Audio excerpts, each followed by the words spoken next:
Hello students, my name is Vuk, which actually means wolf. I'm a fourth year medical student and I'm here to guide you through the entrance exam questions for the Medical University of Koszyc. I really hope that you will learn something. Good luck. Question 151 from chemistry. How many of moles or molecules correspond to 180 milligrams of glucose? So here we're given the mass of glucose and we're looking for the number of moles. Or molecules, but we're going to do moles because it's much easier.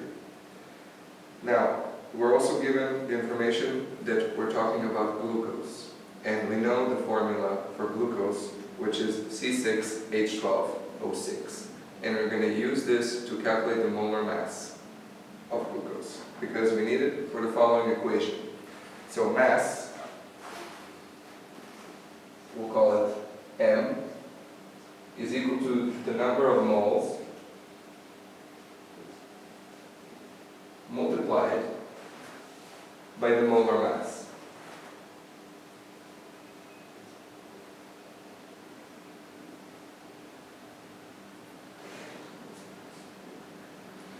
Now, mass we have already done for us, it's 180 milligrams.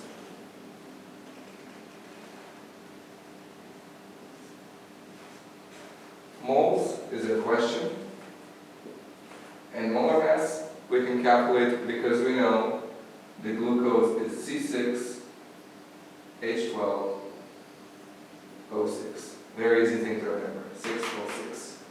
And now if you look at the periodic table, you can see the individual molar mass of each of these elements. So, for example, for carbon, it is 12. So we have 12 times 6. For hydrogen, it is 1. So plus 1 times 12. And for oxygen, it is 16.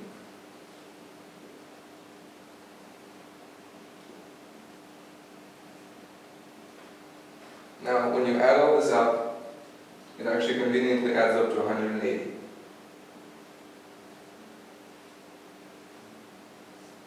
Now, one more important thing to remember is that this 180 is in grams per mole. And our mass is in milligrams. So to convert this to grams, we need to multiply it by 10 to the minus 3, which is dividing it by 1,000. So, 180 milligrams is equal to 180 times 10 to the minus 3 grams. This you can do on your calculator, and you don't need to express it. So now we need to rearrange our equation to get moles on one side. So what do? We divide each side by molar mass, so molar mass stops being here and it starts being under here. So we will have mass over molar mass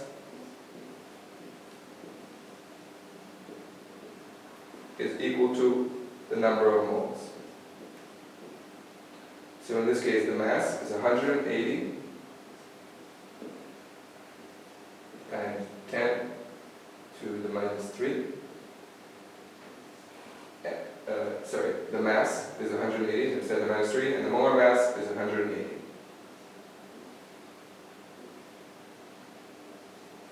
And so what happens here is we can cancel out the 180s, and we're basically left with 10 to the minus 3, which, as we said, is dividing by 1,000, or 1 over 1,000,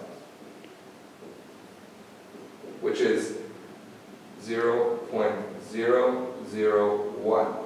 And this is our answer, and this is going to be in moles.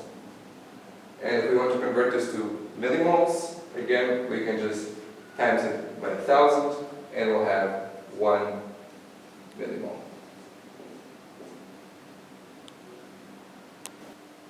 I hope that now you understand why these answers are correct. Make sure to check out our other tutorials for biology and chemistry. And if you have any more questions or you need some clarification, please leave a comment below.